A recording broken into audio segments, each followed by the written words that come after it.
First of all, let me make it very clear: I'm not a migrant. I am a migrant, but I'm not an illegal migrant. And however, I have attempted to get residence in a number of different countries outside Europe, and every time that I've tried to do so, I have relied on people who I was directed to, often lawyers, often friends of friends, and every single time I can say with my hand on my heart what I was offered was baloney. And in some cases, I went quite far with that baloney because I thought it was correct, because I trusted them. Now, in my case, in the issues I'm thinking of, one of them was linked to employment, which is extraordinary. One of them was linked to the idea about my having some sort of permanent visa. I think they called it a tourist visa. That wasn't what I applied for, and if the point is, because I am not so familiar with the bureaucracy in another country, I do not know what is being thrown at me, and so I rely on people who can tell me. And in the same way, people in Afghanistan, people in Syria, people in Albania rely on what they are told. And it is our error in Britain that we don't give them enough information. It's not good enough to say, don't do this, don't do that, or this lorry is not going to England, when it demonstrably is. Because that is just propaganda. It's the sort of propaganda that their own governments are putting out to force them to stay in a country they don't want to stay in. And then they've gone to see a lawyer, and that lawyer said, no, this is what you do. This is what you do. And this goes back, I would say, 25 years, perhaps a little longer. And I have observed it over that period. It hasn't changed. Despite all the rubbish put out by Rishi Sunak, by Boris, and now by Starmer, it has not changed. The rubbish put out by Priti Patel and Suella Braverman, it has not changed. The people who are relying on what we call smugglers and traffickers think they are relying on valid and honest source of information. Yes, they take money. Yes, they take almost everything a traveller has got. And yes, maybe that traveller has doubts about whether or not this is the legitimate way. But they're told it is. They are repeatedly told it is. This is the only way to do it. On one occasion, I was told that I could stay in a country if I signed up for another degree. The only degrees available were not in a language I understood. And I thought, well, that's interesting. I can learn the language, and then I'll be fine. And then I can do another master's or something ridiculous. Who cares, really? Because it's quite, once you've written one lengthy thesis, it's quite easy to write another, or two or three. You know the system, and I thought, yeah, if that's the only way, that's what we'll do. I got stuck because they insisted on a transcript of my Oxford University undergraduate degree, which doesn't exist, because I belong to a time when there were no transcripts. More than that, my college has stopped working. And I called up the college next door, which apparently has all the papers. It doesn't have my papers at all. So it's pointless. So in fact, by pure fluke, I avoided getting stuck into that misery. But that was deceit, wasn't it, really? And I went along with it because I was reassured these were lawyers. These people know what they're talking about. And we're told day after day that Britain is under siege, that we face an existential threat from flimsy dinghies bobbing across the channel, that our borders are collapsing beneath the weight of military-age men. The reality is rather more nuanced. Yes, there is a preponderance of young men, because the families think that the young man can leave the country and make plans for the rest of the family to come and join them. They think the young man is going to survive the journey, which they've been told will be hazardous, much more than a young girl or a child. And some people are clued up, and they think, well, no, we'll take the whole family now. So they go with their children, and they're put into a boat, a dinghy, and they sink because there are no safe routes. These people are desperate. They're only there because they are desperate. And the hysteria surrounding small boats, and that's the word which is appropriate, has become a political mirage that obscures deeper truths and derails rational thinking. According to the Home Office, nearly 78% of small boat arrivals this year are adult men. That may be true.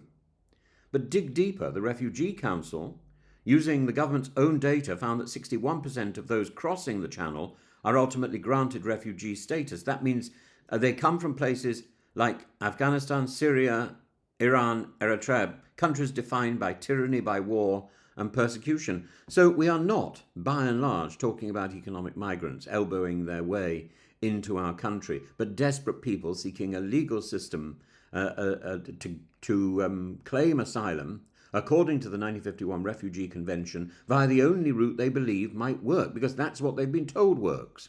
That's what they've been told is possible. And yet you would think that the government's rhetoric, rightly echoed night after night in television studios, why rightly? Why is it a good thing that that these people are echoing this rubbish? Because we need to hear this propaganda and this filth at first hand, because that's what it is. It needs to be called out. This is not fact. This is filth. And that Britain is being overrun. Ministers flirt from one panic to the next. Hotels housing asylum seekers, boats on beaches, smuggling gangs in control of our border. One would imagine that they are talking about battalions landing in Kent, the ancient Romans, rather than a few thousand individuals scattered across the country. This distortion is not accidental. It's manufactured. It's fed by political necessity, media drama. It gives the impression of urgency, of chaos, which the government then claims only it can resolve, but it's also profoundly misleading. Why? Because if you go and stand on the coast, you don't see any migrant boats. Where are they? Because small boats are not the main route of irregular migration into Britain. They are merely the most visible. We know now, from the independent borders watchdog, from the police inspectorate, from conversations that you have in the street, from conversations that I've had in the street, that while the government has focused on all its fire on dinghies, clandestine entry through lorries and visa fraud has gone undetected. The people that I meet have come here on lorries. And I meet a number. And I've met a number since the late 1990s in Britain, in Greece, and other countries. Hidden migrants arriving in the back of trucks rose by 22% last year. Many more likely entered undetected. These migrants are less photogenic, less dramatic. They don't provoke headlines, but they exist, and they are arguably more difficult to track and more dangerous to ignore. And they believe that they have done the right thing because that's what they've been told by lawyers back home, by the authority figures back home. The small boats, by contrast, are obvious. And we can challenge this. Do we not have a media to die for? Do we not have a good media? We do. And yet we don't use it because we're so stuck up ourselves that we don't actually get the messages across that this doesn't work. It is our fault we have this problem. Our fault. In the same way it is our fault that we haven't challenged the growing propaganda from Russia. That growing propaganda, which is distorting the view of the Russian people every day, 24 hours a day, of constant propaganda on Russian TV. And we could challenge that. We did in the Second World War. We could do it now. And we don't. And more than that, This 22 billion black hole, only 2 Wednesdays ago did Kemi Badenoch finally challenge that nonsense. Finally! I find it extraordinary. The job of the opposition is to challenge the government. The job of the media is to challenge the system and to question the system and to make the system better. We're not the enemy of the system. We're the friend of the system. Because if we don't make the system better, somebody else is going to make it worse. So the nearly all of the arrivals claim asylum, particularly the small boats, and 98%, they're known to the authorities. It's not chaos, it's administrative backlog. And that's what we've got in the hotels, in the migrant hotels. So why the obsession? Because small boats are politically useful. They conjure up images of invasion and disorder. They can be weaponized by populists like Nigel Farage, who routinely speaks of military-age men crossing from France, as if France was some anarchic war zone rather than a fellow EU democracy. And they allow ministers to posture. Rishi Sunak says, stop the boats, as if he were a Churchill. Dunkirk, Reform UK demands naval blockades. Labour responds with vague pledges to smash the gangs. It's theatrical. It's sloganising. It's not government. And addressing the gangs, of course, people smugglers are vile and they exist. But this too has become a scapegoat. If you shut off every legal route to claim asylum in Britain, something that we signed up to provide in 1951, if you close embassies, restrict family reunion and offer no humanitarian visas, then smugglers become the only option. It's not the criminal that creates the route, it's the absence of lawful alternatives. If we had safe legal pathways, smugglers would lose their market overnight. This is not bleeding heart idealism, it's practical border management. And more than that, those people coming in would then pay taxes. The tragedy, of course, is that we are failing on every front. Not only are we obsessing over the wrong threat, we are failing even to manage that obsession effectively. The recent inspection of our border infrastructure is damning, and rightly so. Morale among staff is collapsing. Critical systems for identity verification don't work, and detention facilities have been slashed. A government which boasts of taking back control cannot even fingerprint arrivals reliably. It's just dysfunctional, it's negligent. And we must also question the tone. When Darren Jones claimed, perhaps clumsily, that he had witnessed women and babies arriving with chemical burns, he was heckled. The press pounced. Yet in that one story of vulnerable people risking their lives for safety lies a glimpse of the true picture.